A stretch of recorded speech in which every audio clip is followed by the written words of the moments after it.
Hello student, the next topic that we have to discuss is the microsporogenesis or the pollen development. So in this, first of all we'll see the meaning of sporogenesis, microsporogenesis. So it is the formation of microspore from the pollen mother cell. PMC is pollen mother cell, and by a special cell division called as meiosis, and this process is known as microsporogenesis. Here I have told you earlier also, this is the section of the transfer section of microsporangium जो मैंने आपको pollen का structure बताया था. So in this I have told you the layers: epidermis outermost, then followed by endothecium, then few middle layers, and then a nourishment giving tissue called tapetum. Then inside this sporogenous tissue was there. So this sporogenous tissue divide meiotically to form microspore tetrads. ठीक है, 4 spores बनते हैं एक meiotic division से, और वो कैसे होते हैं? वो होते हैं हैप्लॉइड होते हैं. और उसके बाद जो माइक्रोस्पोरेंजिया है उसके अंदर जो ये सारी चीज़ें जो होती हैं वो माइक्रोस्पोरेंजिया के अंदर होती हैं, जिसको हम पोलन सैक बोलते हैं. ठीक है, ये जो 4 माइक्रोस्पोर्स होते हैं ये चारों के चारों फंक्शनल होते हैं और वो टेट्राड में अरेंज्ड होते हैं. आगे हम देखेंगे कि टेट्राड में किस तरीके से अरेंजमेंट होता है इनका, और वो जो माइक्रोस्पोर होते हैं या पोलन्स होते हैं वो फर्दर डेवलप करते हैं to form the male gametophyte. Now microsporogenesis के अंदर मैंने आपको बोला कि जो पोलन ग्रेन्स होते हैं वो टेट्राड में फॉर्म होते हैं. नाउ टेट्राड में बनने का 2 तरीके होते हैं.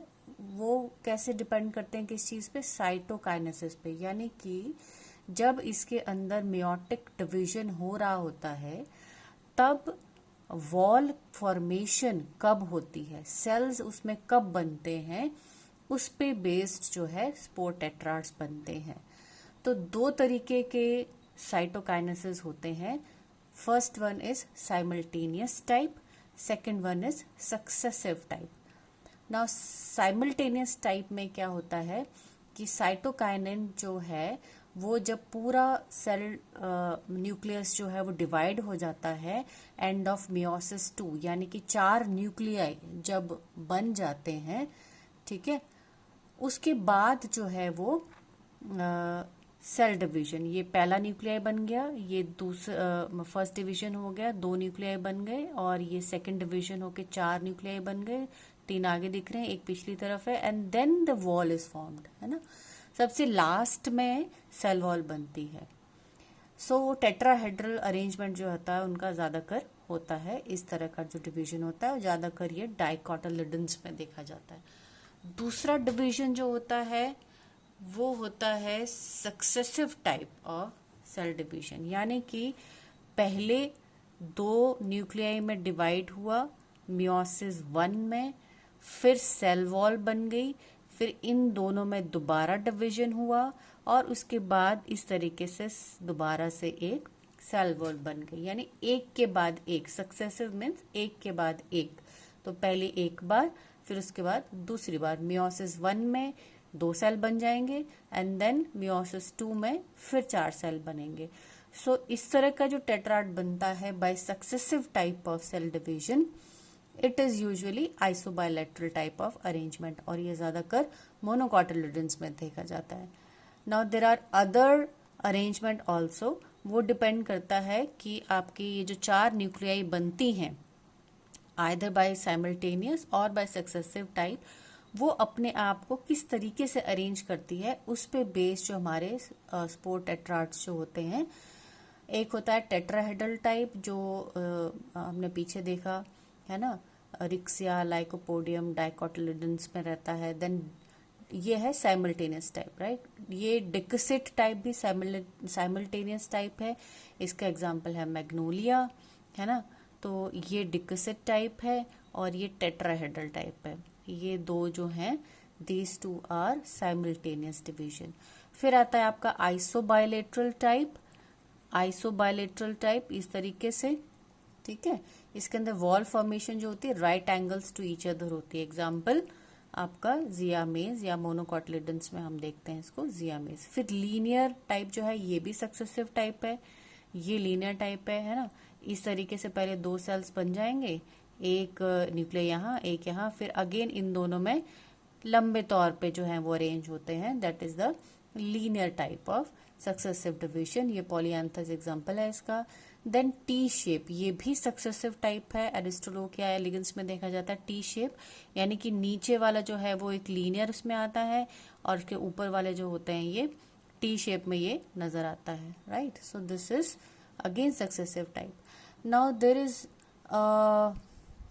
another type of arrangement. Here the pollen grains which are formed, they are not separated from each other. Usually जब पोलन ग्रेन्स बन जाते हैं तो उनकी वॉल्स जो होती है वो सेपरेट हो जाती है due to the formation of certain enzyme, जो उनकी वॉल के बीच का जो बाइंडिंग मटेरियल होता है उसको वो हटा देते हैं। बट यहाँ पे क्या होता है, बाइंडिंग मटेरियल नहीं हटता है और पोलन ग्रेन जो होते हैं वो आपस में जुड़े रहते हैं, तो इस तरह से कंपाउंड पोलन ग्रेन्स बन जाते हैं, कंपाउंड पोलन ग्रेन्स। और जिस सैक के अंदर वो प्रेजेंट होते हैं उसको हम बोलते हैं पोलिनियम। और ये जो बीच में आपको दिख रहा है they are the pollen grains which are not separated from each other. Pollinium जो है ये एस्क्लिपिडियासी एंड ऑर्किडेसी फैमिली का आइडेंटिफाइंग फीचर होता है। ये कई बार आपको फिलिप्स में आ जाता है कि पोलिनियम जो है किस फैमिलीज में देखे जाते हैं। तो ये दो फैमिलीज हैं, Asclepiadaceae and Orchidaceae family. Then little bit I would like to discuss about the anther tapetum। क्यों? क्योंकि anther tapetum जो होता है वो जब स्पोर बनते हैं तब तो उसकी जो आउटर वॉल होती है जिसको हम एक्साइन बोलते हैं उसके ऊपर देर आर सर्टेन ऑर्नामेंटेशंस। उन ऑर्नामेंटेशंस को डेवलप करने में वो हेल्प करता है फाइनल स्टेजेस में, ठीक है। So little bit about anther tapetum. ये क्या होता है, it is a specialised layer of nutritive cells that are found within the anther. जो लास्ट लेयर होती है वॉल की वो एंथर टैपिटम कहलाती है फ्लावरिंग प्लांट्स में। And it is located between the sporogenous tissue and the anther wall. Basically ये जो होती है एंथर वॉल का जो लास्ट अंदर वाला हिस्सा होता है ये देख रहे हैं आप, this is the tapetum. Now it is of two type, right. Amoeboid type जो होता है एज द नेम सेज, इसके जो सेल वॉल होती है वो डीजेनरेट हो जाती है काफी अर्ली स्टेजेस में, और उसका जो मटेरियल होता है वो सारा अंदर जो कैविटी होती है इसकी पोलन सैक की उसके अंदर ये पूरा फैल जाता है ताकि पोलन ग्रेन्स को अच्छी तरीके से न्यूरिशमेंट जो है वो दे सके, right. So inner and the radial wall of the tapetum break down due to the action of hydrolytic enzymes and their protoplast penetrates between the pollen mother cell and developing pollen grains. Now जब ये अंदर चले जाते हैं after intrusion, what they do, they fuse with each other to form a mass of tapetal periplasmodium. Periplasmodium क्यों बोला जाता है, क्योंकि the cells of the tapetum are multi nucleate, और जब इसका सारा जो साइटोप्लाज्म है वो एक प्लाज्मोडियम की तरह जो कुछ शेप नहीं होती है जिसके ना उस तरीके से यह फैला होता है और इसमें बहुत सारे न्यूक्लियाई नजर आते हैं, that is why it is referred to as periplasmodium. अब ये जो होता है ये पोलन ग्रेन के साथ जो है मैच्योर, जब तक ये पोलन ग्रेन होते हैं तब तक ये इनको न्यूरिशमेंट जो है वो देता रहता है। फाइनल स्टेजेस में क्या होता है, ये जब एंथर ड्राई होने लगता है ना, डिहाइसेंस के स्टेज में आता है, that time the tapetal periplasmodium gets dehydrated. इन्हीं के चारों तरफ ये सूख जाता है और एक कोट बना देता है over the pollen grain forming the exine, है ना। तो ये होता है एमेबॉइड टैपिटम में जो पेरीप्लाज्मोडियम होता है वो ही इन स्पोर टेट्राड्स के चारों तरफ सूखने के बाद एक्साइन कोटिंग बना देता है। and this type of tapetum is referred to as a primitive type of tapetum. Example है इसमें एलिसीमा, ट्रेडिस्केंशिया, टाइफा, सेजिटेरिया, है ना, ये कुछ एग्जाम्पल्स हैं। राइट, फिर हम आते हैं ग्लैंडुलर टैपेटम में। सो this is the early stage जब टैपेटम डेवलप हो रहा था, डिपेंडिंग अपॉन कि किस प्लांट में है। It can be amoeboid type and then otherwise it can be secretory type. So secretory type का दूसरा नाम है glandular tapetum, right. So here the cells, यहाँ पे हम सेल्स को इंटैक्ट देख रहे हैं। So the cells are multinucleate and they are intact throughout the development of the pollen. यहाँ पे जो भी पोलन डेवलप हो रहे होते हैं बाय मेयोटिक डिवीजन, तो उस दौरान ये पूरा इंटैक्ट रहता है and it secrete the nutritive substance into the cavity of the pollen sac. Okay, और इनके अंदर सारे ऑर्गेनेलीज जो होते हैं वो इंटैक्ट रहते हैं, जैसे माइटोकॉन्ड्रिया, प्लास्टिड, डिक्टोसम, सारी चीजें इसके अंदर रहती हैं और ये मल्टी न्यूक्लिएट होता है। ठीक है, अब इसके अंदर क्या होता है, just before the pollen mother cell PMC के मेयोटिक डिवीजन से जस्ट पहले, जब इसमें लास्ट डिवीजन होने वाला होता है इन सेल्स में, तब tapetum cell become thick and there is considerable increase in the number of ribosome. यहाँ पे जरा ध्यान देना, जब मियोसिस यहाँ होने लगता है तो इन सेल्स में भी चेंज आता है। दो चेंजेस आते हैं, एक तो राइबोसोमल बॉडीज जो होती हैं, नंबर ऑफ राइबोसोम्स वो बढ़ जाते हैं, ठीक है, और दूसरा जो है एंड प्रोयूबिश बॉडीज वो डेवलप होने लगती है, राइट। जब तक ये पोलन ग्रेन जो होते हैं पूरी तरीके से मैच्योर होने लगते हैं, तब इसके बाद ये जो प्रोयूबिश बॉडी होती है ये यहाँ से सिक्रीट होकर के एंथर के जो लॉक्यूल्स होते हैं, जो सैक होते हैं, उसके अंदर आ जाता है और तब उनको बोला जाता है यूबिश बॉडीज। ठीक है, प्रोयूबिश बॉडी बनती है with in the tapetum and when they got secreted into the sac then they are called as the yubish body। और ये yubish body help करती हैं इन pollen grains की कोटिंग बनाने में, that is deposition of the sporopollenin over the external wall, है ना। जो एक्साइन होता है, एक्साइन में सबसे लास्ट वाली वॉल, बाहर वाली वॉल जो होती है, आउटर वॉल, उसको हम बोलते हैं स्पोरोपोलेनिन। ठीक है, सो यहाँ पे तो आसान है कि पेरिप्लाज्मोडियम ही सूख जाता है और वो कोटिंग में कन्वर्ट हो जाता है और वो बनाता है उनकी एक्साइन। यहाँ पे क्या होता है, स्पेसिफिक बॉडीज, प्रोयूबिश बॉडी सिक्रीट करके यूबिश बॉडी बनती है, वो स्पोरोपोलेनिन जो है एक्साइन पे बनाती हैं, और ये ज़्यादातर हायर फॉर्म्स में जो कि मोनोकॉट्स हैं उनमें देखा जाता है। तो ये यूबिश बॉडी या प्रो यूबिश बॉडी पे कई बार क्वेश्चंस आ जाते हैं कि प्रो यूबिश बॉडीज क्या होती हैं या उनका फंक्शन क्या होता है या वो कहाँ होती हैं, इस तरह के क्वेश्चन आते हैं। या फिर what is tapetum and what are the types of tapetum, है ना, इसके ऊपर भी क्वेश्चन आता है। तो आपने ये एमोबॉइड टैपेटम और glandular tapetum with this diagram you can make this and show this. ठीक है, so it is not that difficult. ना लास्ट स्टेज है, अगेन हम लोग माइक्रोस्पोरोजेनेसिस कर रहे हैं। पोलन ग्रेन्स क्या होता है, अब पोलन ग्रेन्स बन गए हैं। अब क्या होता है कि एंथर को डिहाइस होना होता है, टूटना होता है। मैंने आपको पहले बताया था mode of dehiscence of anther depending upon कि लंबे तौर पे टूट रहा है जिसको हम लॉन्जिट्यूडनल बोलते हैं, या पोर्स बन रहे हैं, या ट्रांसफर्स हो रहा है, या वाल्व बन रहे हैं ना, इस तरीके का डिपेंडिंग अपॉन डिफरेंट स्पीशी अलग अलग तरीके से एंथर जो है वो टूटता है। नाउ इस दौरान क्या होता है, ये जो 4 चैम्बर का मल्टी न्यूक्लिएटेड बॉडी रहता है which is surrounded by the epidermis, फिर उसके अंदर आता है आपका एंडोथीसियम, फिर आता है आपकी मिडल लेयर्स, फिर आता है आपका टैपेटम। ये स्ट्रक्चर हमारा एंथर का चला हुआ है। Now this the partition layer, ये दोनों सैक के अंदर है ना, ये एक लोब है एंथर का, ये वाला, और ये एक लोब है। इन दोनों के बीच में जो ये पार्टीशन लेयर होती है, ये पार्टीशन लेयर जो होती है थोड़ी सी पतले सेल्स की बनी होती है, जो कि एंडोथीसियल लेयर के जो सेल्स जो मोटे होते हैं उन्हीं में कुछ सेल्स पतले हो रहते हैं, तो उस एरिया को हम बोलते हैं स्टोमियम। ठीक है, so how the stomium help in rupturing and how the layers help in rupturing dehiscence of anther। तो इन सबसे पहले ये जो एरिया होता है, यहाँ पे जो एरिया होता है, इसके सेल्स जो होते हैं ये ड्राई अप हो जाते हैं। ठीक है, दूसरा ये जो मिडल लेयर है, टैपिटम है ना, ये सारा क्या हो जाता है एंड एंड में इट गेट्स यूज्ड अप, वो सारा का सारा यूज अप होके ड्राई हो जाते हैं। क्या बचता है आपका, इसमें बचता है एपिडर्मिस और एंडोथीसियम।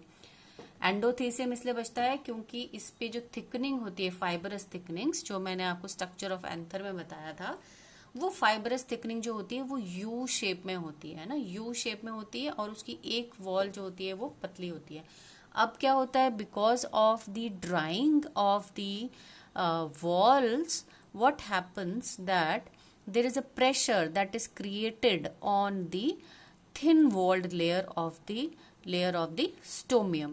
ठीक है, तो इस वजह से खिंचाव पैदा होता है और डिपेंडिंग अपॉन डिफरेंट स्पीशी कि किस तरीके की स्टोमियम है, लंबे तौर पे टूट जाता है या ऊपर पोर पे टूटता है या ट्रांसफर्स टूटता है या वॉल में टूटता है, डिपेंडिंग अपॉन स्पीशी ये अलग अलग चेंज होता रहता है, राइट। तो through this stomium the pollen grain liberate from the anther, right, और ये एक पाउडरी मास जैसे में कन्वर्ट हो जाते हैं, राइट। फिर आता है हमारा कि ये जो डिहाइसेंस होता है ये डिपेंडिंग अपॉन डिफरेंट स्पीशी के अकॉर्डिंग ये टूट जाता है। ये सारा इसके अंदर डिहाइसेंस में आपको बताया है। नाउ हम आते हैं एक पोलन ग्रेन पे कि एक पोलन ग्रेन जो होता है उसका स्ट्रक्चर क्या होता है। तो पोलन ग्रेन का दूसरा नाम है माइक्रोस्पोर, है ना, इसीलिए माइक्रोस्पोरोजेनेसिस वर्ड हमने यूज किया। जेनेसिस मतलब to develop, right. Now structure of pollen grain क्या होता है, structure of pollen grain it is actually a male gametophyte, एक सेल का गैमेटोफाइट होता है ये, यानी कि कितना रिडक्शन हो गया। आपने ब्रायोफाइट टेरिडोफाइट पढ़ा था, उसके अंदर स्टार्टिंग में तो कई बार मेल प्लांट ही अलग होता है ना। तो यहाँ पे मेल प्लांट या male gametophyte is represented only by a this structure. ठीक है, और इसके अंदर क्या क्या है ये हम अब देखते हैं। So the pollen grain has two walls, right. जो बाहर वाली वॉल होती है उसको हम बोलते हैं एक्साइन, जो कि थिक होती है और स्पोरोपोलनिन की बनी होती है। ठीक है, और आप मैंने पिछली इसमें स्लाइड में बताया था sporopollenin is deposited by the tapetum while development. फिर उसके बाद अंदर की जो लेयर होती है जो कि पतली होती है और वो सेल वॉल की तरह होती है, उसमें सेल्यूलोज की बनी होती है, पेक्टिन की बनी होती है, जैसे नॉर्मल हमारी सेल वॉल होती है, उसको हम बोलते हैं इंटाइन, राइट। कुछ एक एरियाज जो होते हैं वो पतले होते हैं, इसमें उन एरियाज को बोला जाता है जर्म पोर्स। वो पतले क्यों रह जाते हैं, because there is no sporopollenin that is deposited there, वो एब्सेंट होता है। दीज एरियाज और these aperture are called as the germ pores, right. ये स्पोरोपोलिनिन अगर मैं आपको बताऊं तो sporopollenin is the hardest thing and very resistant thing that is present in the plant kingdom. It can withstand high temperature, enzymes, strong acids and alkalis। इतना protective होता है ये, और इसीलिए ये इतने छोटे छोटे स्पोर्स जो ऐसे डेलिकेट लगते हैं वो प्रोटेक्ट रहते हैं एनवायरमेंट इफेक्ट के ऐसे। लेकिन जर्म पोर्स रहते हैं जहाँ स्पोरोपोलिनिन एब्सेंट होता है और वहां से जर्म ट्यूब निकलती है, जर्म पोर बोलते हैं ना इसको, तो वहां से जर्म ट्यूब निकलती है, यानी कि अंदर वाला जो हिस्सा है उस ट्यूब में से निकलता है। जब हम गैमेटोफाइट डेवलपमेंट पढ़ेंगे at that time I will explain that, right. Now inner wall intine बोलते हैं इसको, और ये सेलुलोज और पेक्टिन की बनी होती है, और इसके अंदर हम देखते हैं साइटोप्लाज्म। नाउ साइटोप्लाज्म जो है इसके अंदर अगर हम देखते हैं तो यहाँ पे हमें दो सेल्स मिलते हैं। जब ये लिबरेशन की स्टेज पे आता है, पोलन ग्रेन कंप्लीटली डेवलप होता है, at that time this cytoplasm actually divides once, some cases दो बार भी डिवाइड करता है, पर यूजुअली एक बार डिवाइड करके दो सेल बनते हैं। एक बनता है छोटा सेल जिसको लेंस शेप का होता है वो, जिसको हम बोलते हैं जेनरेटिव सेल, क्योंकि ये नेक्स्ट जनरेशन को हेल्प करता है प्रोडक्शन में, जो कि एक्चुअल में मेल गैमेट बनाता है, जनरेटिव सेल। और एक बड़ा सेल होता है जिसको हम बोलते हैं वेजिटेटिव सेल। इसका काम होता है कि जनरेटिव सेल को न्यूट्रिशन ये प्रोवाइड करता रहता है, राइट। सो वेजिटेटिव सेल जो होता है वो बड़ा होता है और रिजर्व फूड मटेरियल इसमें होते हैं। इसका न्यूक्लियस थोड़ा इरेगुलर होता है। जनरेटिव मैंने आपको बताया क्या क्या साइज होता है, लेंटिकुलर शेप होता है। Some time callus develop here, और ये सेल जो होता है लेंटिकुलर सेल ये फ्री हो जाता है and it is actually floating inside the vegetative cell. तो मेजोरिटी एंजियोस्पर्म में क्या होता है कि ये 2 सेल स्टेज में लिबरेशन हो जाती है पोलन ग्रेन्स की। They are shed in the 2 cell stage, vegetative and generative cell. कुछ एक केसेस में जो होते हैं, कई बार ये जनरेटिव जो है ये 2 बार भी डिवाइड करता है, तो हम इसको 3 सेल स्टेज में लिबरेशन बोलते हैं। Okay, so these are the external structure. इस पे जर्म पोर्स ये नजर आ रहे हैं जहां स्पोरोपोलिन नहीं है। This is the internal structure and this is the, ये जो है एक्चुअल में अलग अलग स्पीशीज के ये स्पोर्स हैं जो आपको नजर आ रहे हैं। तो ये बाहर जो है ये स्कल्पचर आपको नजर आ रहा होगा। स्पोरोपोलिन की डिपोजिशन बहुत पर्टिकुलर होती है डिपेंडिंग अपॉन स्पीशी, और स्पेशली और ये अपर्चर्स जो होते हैं ये भी बहुत स्पेसिफिक होते हैं डिपेंडिंग अपॉन स्पीशी कि किस तरीके के होते हैं, राइट। अच्छा, अब हम आते हैं जो पोलन वॉल का स्ट्रक्चर है। कई बार ये आपको अलग से क्वेश्चन आता है, discuss the structure of the exine या structure of the pollen wall, how it is formed. ना पोलन वॉल आपको मैंने बताया, उसको हम स्पोरोडर्म जो है उसका नाम देते हैं, और ये 2 मेजर वॉल्स होती हैं। एक होती है एक्साइन, ये मैंने कलर दिए हुए हैं ताकि आपको पता चल जाए, एक्साइन और इंटाइन, ये 2 होते हैं।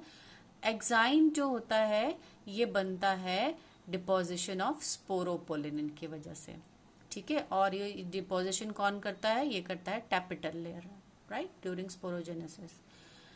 एक्साइन इन टर्न डिवाइड होती है आउटर एक्साइन में और इनर नेक्साइन में, राइट। फिर ये आउटर एक्साइन दोबारा से डिवाइड होती है इनर एंडोएक्साइन में, जिसको कॉलमेला बोला जाता है ये, और आउटर टेक्टम में, ये वाला टेक्टम का हिस्सा, ठीक है। नाउ एक्साइन और इंटाइन, यहाँ देखिए ये वाला हिस्सा जो है ये इंटाइन है, इसमें कोई फर्दर डिवीजन नहीं है। ये सिंपल आपका जैसे सेल वॉल होती है वैसा होता है, सेलुलोज होता है, इसमें पेक्टिन होता है। ये जो एक्साइन लेयर है, exine layer it is divided into, ये नेक्साइन है और ये सेक्साइन है। नेक्साइन, मैंने सेक्साइन का बताया आपको। सेक्साइन के अगेन 2 पार्ट होते हैं, एक होता है कॉलमेला, कॉलमेला को बैक्यूलम भी बोलते हैं, और इसको हम लोग इनर एंडोसेक्साइन भी बोलते हैं। ये थोड़ा सा इस तरीके से इलोंगेटेड रहता है और ये बीच में थोड़े गैप्स होते हैं, अलग अलग शेप होती है। उसका जो ऊपर का जो रूफ वाला हिस्सा होता है, आइदर इट इज फ्लैटेंड जिसको टेक्टेट बोला जाता है, या इस तरीके से क्लब शेप्ड होता है जिसको हम इंटेक्टेट बोलते हैं। ये वाला हिस्सा जो होता है जिसके अंदर कोई एरिया कुछ चीज नहीं होती है यहाँ पे, इसको हम बोलते हैं परफोरेशंस, राइट। ओके, सो ये हो गया सेक्साइन, ये टेक्टम और कॉलमेला, राइट, या एंडोसेक्साइन, ये 2 हिस्से हो गए आउटर सेक्साइन के। फिर हम इनर नेक्साइन पे आते हैं। इनर नेक्साइन के भी 2 हिस्से होते हैं। नीचे वाला जो इनर होता है उसको हम बोलते हैं एंडेक्साइन, और जो ऊपर वाला होता है उसको हम बोलते हैं फुट लेयर, यानी outer is foot layer, inner is endexine, right. और फिर इंटाइन का तो आपको बताया मैंने कि इसमें और कोई फर्दर डिवीजन नहीं होता है, और पैक्टोसेलुलोज का बनता है। Now exine shows thin walled area, aperture या ये जो परफोरेशंस हैं, थिन वॉल्ड एरिया है ये for the pollen tube to come out. Now other areas, ये जो है टेक्टे और इंटेक्टे, ये सारा स्कल्पचरिंग और ऑर्नामेंटेशन बनाता है, जैसे आपको पीछे मैंने बताया है ना। और साइज ऑफ द पोलन कैसा है, उस पे ऑर्नामेंटेशन एक्साइन की कैसी है, अपर्चर के नंबर्स कितने हैं, उनकी पोजीशंस कैसी है, ये सारी चीजें जो है वो टेक्सोनोमी में यूज होती है। आपने पिछले साल देखा होगा, ठीक है। टेक्सोनोमी में ये यूज की जाती है in a separate branch of botany, इसको पेलिनोलॉजी बोला जाता है। वाई? बिकॉज ये सारी चीजें जो होती हैं they are very particular to a specific species. तो आप बड़े आराम से पोलन की स्टडी करके आप प्लांट को बता सकते हो कि ये फलाना प्लांट है, ठीक है। और इस लेयर को थोड़ा सा मैंने ये आपके लिए फ्लो चार्ट बनाया है ताकि आप थोड़ा सा क्लियर हो सके। Wall of the pollen grain और sporoderm divided into exine and intine. Exine composed of sporopollenin जो कि टैपेटम सिक्रीट करता है। Intine is made up of pectocellulose. फिर ये वैसा का वैसा है, इसमें कोई डिवीजन नहीं आगे। Now exine is divided into outer zygzine and inner nexine. Then outer zygzine is made up of endozygzine or columella and outer tectum, और nexine is endexine and foot layer. So इनको देख करके ये मैंने दोबारा picture repeat किए यहाँ पे ताकि इसको देख करके भी आप इनका जो स्ट्रक्चर है वो समझ सके, राइट। आई होप ये आपको समझ में आ गया होगा कि कौन किस में डिवाइड हो रहा है। अगर आप थोड़ा ध्यान से करेंगे तो ये आपको क्लियर हो जाएगा, ठीक है। Now again this is the last slide. I just wanted to show you different type of sculpturing of the exine. देखिए किस तरह से रेटिकुलेट है और ये जो है ऐसे जाला बना हुआ है, ये ट्यूबरकुलेट है ना, और ये अपर्चर्स हैं। सो ये अलग अलग स्पीशीज के जो हैं, और ये साइज भी यहाँ पे लिया हुआ 10 माइक्रोन, ये 10 माइक्रोन, ये 5 माइक्रोन का, ये 5 है, ये 20 माइक्रोन का है। सो साइज भी मैटर करता है, शेप मैटर करती है, जैसे शेप है ना। और ये जो एरियाज हैं कहाँ पे किस तरह से पतले पतले एरियाज हैं, इस तरह से इलॉन्गेटेड होते हैं तो उनको हम बोलते हैं कॉल्पे अपर्चर। अगर वो गोल होते हैं तो उनको बोलते हैं दी पोर्स, राइट। सो अलग अलग तरह की पेलिनोलॉजी तो एक बहुत बड़ी स्टडी है, उसमें आप कर सकते हैं। सो this is about the microsporogenesis. In the next topic that will be doing, ताकि आप थोड़ा सा उसको पढ़ लो, मैं आपको टॉपिक बता रही हूँ। It is the male gametophyte, development of male gametophyte. It is not very big structure. Development of male gametophyte को पढ़ने के बाद हम लोग फिर फीमेल के स्ट्रक्चर पे चलेंगे, ठीक है। Thank you very much.